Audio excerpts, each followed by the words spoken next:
Samajwadi party के नेता अबू आजमी और उसके उपरांत कांग्रेस पार्टी के नेता राशिद अल्वी और उदयराज जी के द्वारा अकारण अवांछित रूप से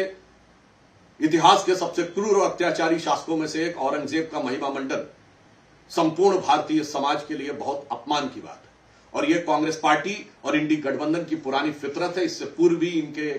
राज्यसभा सांसद इमरान प्रतापगढ़ी औरंगजेब की कब्र पर जाकर फातिया पढ़ चुके हैं। इससे बात बहुत साफ हो गई है कि यह अपने इरेडिकेशन ऑफ सनातन धर्म अर्थात हिंदू धर्म के समूल नाश के अभियान में किसी भी सीमा और किसी भी निम्नता तक जाने को तैयार है। इन बयानों से एक बात और साफ हो गई, जो बुलाने पर भी अयोध्या में श्री राम लला को प्रणाम करने नहीं गए, जो 66 करोड़ लोगों के स्नान करने के बाद भी प्रयाग के महाकुंभ में स्नान करने नहीं गए, वही आज भारत के ही नहीं दुनिया के इतिहास के सबसे क्रूर और अत्याचारी शासक औरंगजेब का गुणगान करने में लगे। यह दर्शाता है कि यह भारतीय संस्कृति, भारतीय परंपरा से कितनी नफरत और हिकारत करते हैं। मैं इंडी गठबंधन के लोगों से पूछना चाहता हूं कि आज 21वीं सदी में जब दुनिया आगे बढ़ने जा रही है, हम न्यूक्लियर एनर्जी मिशन के साथ 5G रोल आउट और AI की बातें कर रहे हैं, तो उस समय मध्य युग के इस क्रूर अत्याचारी शासक जिसने अपने परिवार के साथ भी इतनी निर्दयता का व्यवहार किया कि 3 सगे भाइयों की हत्या की, अपने बाप को जेल में रखा, उसका महिमा मंडन करके आप क्या हासिल करना चाहते हैं? मैं इंडी गठबंधन के लोगों से पूछना चाहता हूं, सिर्फ 3 पॉइंट सामने रखना चाहता हूं। जिस औरंगजेब के बारे में उसके शाही फरमानों का डिटेल लिखा हुआ है, मसीरे आलमगीरी, ट्रांसलेशन बाय यदुनाथ सरकार, पेज नंबर 80 से 100 के बीच में पढ़िए कि 6 अप्रैल 1669 को उसने आदेश किया कैसे भारत के इन मंदिरों को तोड़ दिया जाए, और फिर 2 सितंबर 69 को उसके आदेश का पालन किए तो ऑर्डर अवेलेबल है। उसके बाद 1670 में किस ढंग से मूर्तियों को तोड़कर कहां किया जाए, फिर किस ढंग से उसने उदयपुर में मूर्तियों को तोड़ना, सारा विस्तार अवेलेबल है। ऐसे शासक का महिमा मंडन आज के समय में क्यों? और उससे अधिक दुख की बात यह है कि इस प्रकार का महिमा मंडन करके आप छत्रपति शिवाजी महाराज की परंपरा और छत्रपति संभाजी महाराज के बलिदान का इतना क्रूरतापूर्ण मजाक उड़ाने का प्रयास नहीं कर रहे हैं,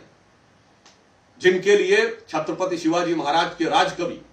भूषण ने औरंगजेब के अत्याचार से दुखी होकर लिखा था कि कुंभकर्ण असुर अवतारी औरंगजेब काशी और प्रयाग में दुहाई फेरी रब की, तोड़े देव देवालय शहर मोहल्ले के रे, लाखों मुसलमान किए माला तोड़ी सब की, और काशी करबला होती मथुरा मदीना होती, शिवाजी ना होते तो सुन्नत होती सबकी। पूछ रहा हूं ये उसका अपमान है कि नहीं? तीसरी बात मैं पूछना चाहता हूं कि जिसने अपने सगे 3 भाइयों शुजा, मुराद और दारा का कत्ल किया,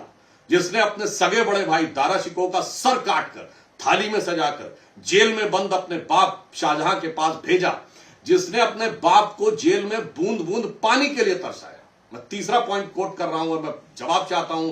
इंडी गठबंधन वालों से कि जब शाहजहां को पानी एक्स्ट्रा देने से मना कर दिया था औरंगजेब ने, तो दुखी होकर शाहजहां ने फारसी में एक शेर लिखा था, ए पिसर तू अजम मुसलमानी,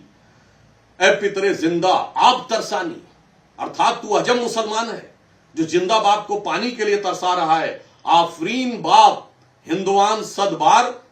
ए देहिंद पिदरा मुर्दवान दायम आग, अर्थात तू जिंदा बाप को पानी के लिए तरसा रहा। तुझसे अच्छे तो ये काफिर हिंदू हैं जो पितृपक्ष में अपने मरे हुए पूर्वजों को भी पानी देते हैं। जिसके बाप ने उसके लिए लिखा, जिसके भाइयों के साथ ये हुआ,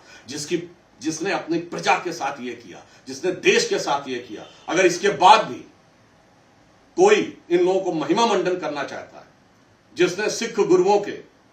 ऊपर क्या क्या अत्याचार नहीं किए, उन मुगलों का महिमा मंडन, जिन्होंने राणा प्रताप महाराणा प्रताप के साथ साथ राजा सूरजमल जाट के साथ क्या क्या नहीं किया,